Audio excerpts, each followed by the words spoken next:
Hi guys! So ngayon mag-haul tayo. Quick haul lang. Pumasok lang muna si Hans doon sa kwarto kasi daw manunood siya ng Game of Thrones. So baka maingay. Doon daw muna siya. So ang first item natin dito sa haul na to ay itong napakadaming patatas. Hindi ko alam pero parang na-peer pressure ako ni Hans kahapon. Hindi ko... Kung gusto niyo yung price, ilalagay ko siya dyan somewhere. Ilalagay ko yung price. Disclaimer lang guys, hindi po ako nagyayabang ha. Baka sabihin yung nagyayabang ko. Hindi. Ano lang, gusto ko lang i-share to. Tapos, wala lang kasi diba sa mga ibang vlogs, nag-haul sila. So, gusto ko lang din mag-haul. Ganon. Kasi gusto ko yun. Pag napapanood ko yun. So, kung ayaw niyo to, pwede niyo lang skip kaysa isipin niyo nagyayabang ako. So, yun. Anyways, ito nga ang una sa aming grocery list kahapon. Potatoes, maraming patatas. Kasi, since mahal din naman ang, anong tawag dito? Mahal kasi ang kamote. Tapos, mahal din ang bigas. Kailangan namin ng alternative na source ng carbs. So, ito, patatas. Medyo mas mura ata siya. So, dyan ko na lang muna siya ilalagay. And then, ayun, kumpara naman sa dami ng patatas, ito lang yung kamote namin. Mahilig si Hans sa kamote cute, kaya hindi rin pwedeng walahan yung kamote. So, cute ng mga kamote na yun dito malinis.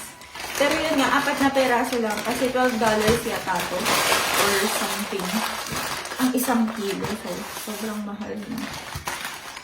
And then, meron din kaming choy sam. Ang choy sam, ang alam namin ay, ano nga to? Mustasa.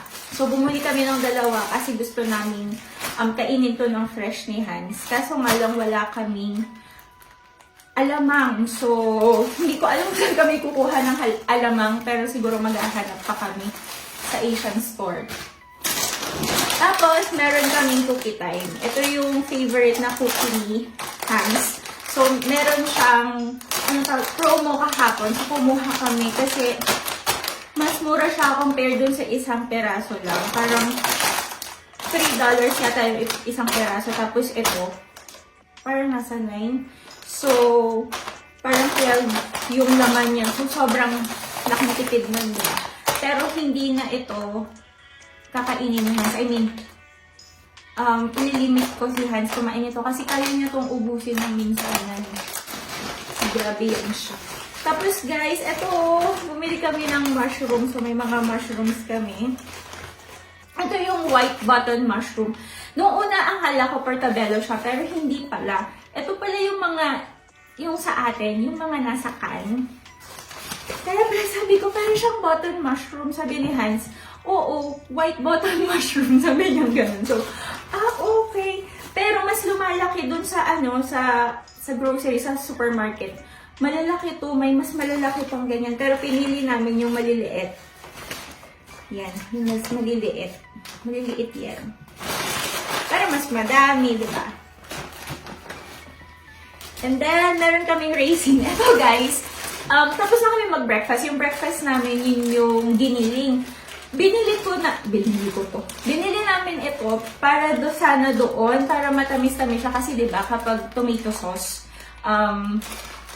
maasim. So, isip ako ng isip kanina. Ayaw ko pang buksan yung sugar kasi hindi pa ako nakakapag-haul.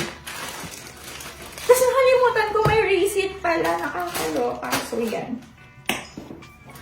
And then, product of the Philippines, proud to be grown in the Philippines ng Dole. Or Dole, hindi ko alam kung ano talaga. Pinya. Mahilig kami sa pinya. Si Hans ang mamili niyan. At so nga lang guys, etong isa, siya, ayan o, may butas. Tapos parang, ano bang siya eh? Parang nabugbog. Hindi daw napansin ni Hans, pero sana hindi naman siya sira. Yan, dalawa.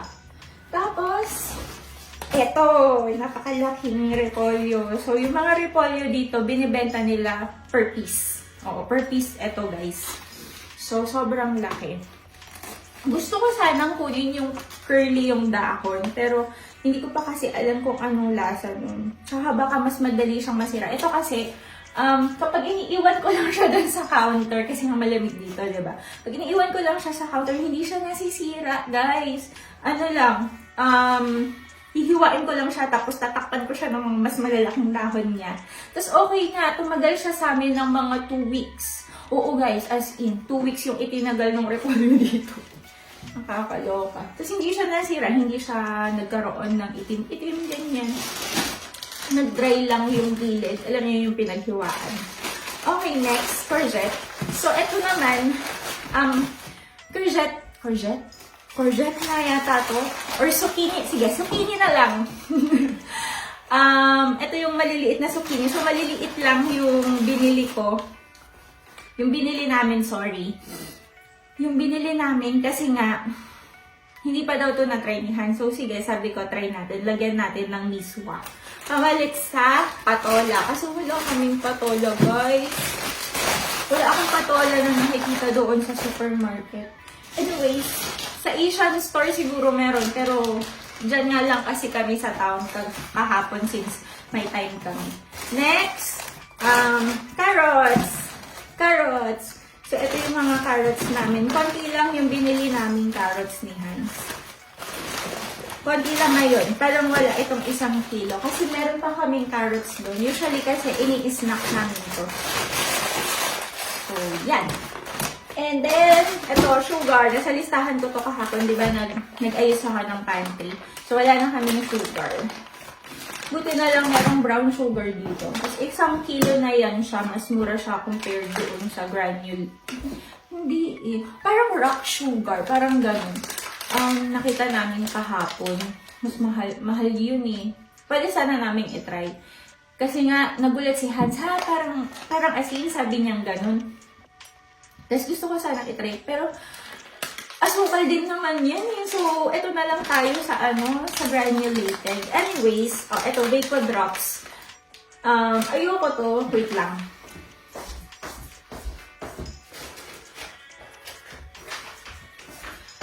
Ito guys, yung ayoko na Vapo Drops. Kasi meron siyang butter menthol. Alam niyo yung butter ball? Ganun yung lasa nito pero may menthol. So, hindi ko masyadong gusto kasi matamis yung amoy. Yan yung tinitake. Yan yung kinikandy ni Hans kapag gusto niya ng, alam mo yung malamig. So, eto ngayon, bumili siya ng menthol lang. So, original menthol. So, wala yung kasama kahit na anong kakaiba. Hindi yung kasama. Dito ko na lang siya ilagay. Tapos ito, Lotus, kasama to nitong Cookie Time biscuit. Hindi ko alam. Basta biscuit siya. Sabi ni Hans, masarap daw to. Tinanong niya ako kung na-try ko na. Feeling ko kalasa to nung yung masarap din na cookies dyan sa supermarket natin dyan. Yan. Try natin yan. Pero yun nga, I doubt na mauubos ko to. Siguro maubos ko man siya mga sobrang tagal kasi hindi talaga ako maano sa matamis, guys. Ayoko. Ang sakit sa ngipin. Ganun. Tapos, yung pakiramdam mo after kumain nun, well, ewan ko sa ibang tao, pero para sa akin, minsan parang nakaka-guilty na sobrang dami kong asukal na natitik. Ewan ko. Next, ito. Meron kaming isang oo guys, isang bag ng sibuyas. Puti. Kasi as usual, mas mura siya. Alam niyo naman yan dyan sa atin. Mahal ang sibuyas. Dito rin po, mahal ang sibuyas. So, ito yung binili namin ni Hans. Malalaki sila. Gusto ko sanang kunin yung maliliit lang para kapag binuksan mo, yun na lahat yun. Hindi labis, hindi kulang. Parang gano'n. Pero nga, kasi yun, madali daw yun masira. So, sabi ko, ito na lang. Diba? Yun. So, meron kaming sibuyas dyan. Tapos, last, itong tatlong ito. Ito yung isa sa mga nasa listahan ko. Peppercorns. Paminta. Kasi wala na kaming paminta, guys. Alam niyo naman ako, sobrang addict ako sa paminta. Kung hindi niyo pa alam, ayun, alam niyo naman. Sobrang addict ako sa paminta. Ewan ko. Gusto ko yung paminta. Tapos gusto ko yung bawang. Ang sarap. hindi ko kailangan ng magic sarap as long as meron akong paminta at saka bawang. So, yan. Meron din kaming 3. Kaso nga lang, whole black peppercorns yung nakuha namin. Naka-promo kasi siya, kaya 3 yung kinuha namin. Meron namang powdered tsaka crack. Pero yun nga lang, hindi sila naka-promo. So, mas mahal sila. Eto, magkano na nga ba to? Basta mas mura siya kasi nga naka-promo siya for free. Ngayon, ang balak ko, i-grind ko na lang at saka i-didikdikin yung itong isa, i-ground. Itong isa, ano tawag dito? Didikdikin lang.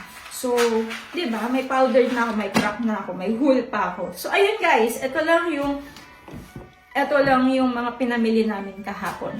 So, meron pa kasi kaming meats doon sa sa freezer. Yun kasi, provided yun ng farm. So, sobrang grateful kami kasi merong ganun na binibigay dito sa farm. Every now and then, magtatawag yung boss ni Hans na pwede na kumuha ng meat, na may meat na, kuha na, ganun. So, kasama yun sa work nila. So, ayun guys, ano pa ba? Meron pa kaming ilang fish sa freezer din. Kasi last time, bumili kami ng sobrang dami talaga kasi nga, akala namin, hindi magkakasya sa amin. So, medyo sumobra pa. Kaya ngayon, ito lang muna yung binili namin. Yun lang guys. Thank you sa panonood. Kung gusto niyo ng mga ganitong content, please comment down below. And regardless, nevertheless, thank you. Sobrang thank you sa manonood. Yun lang. Bye!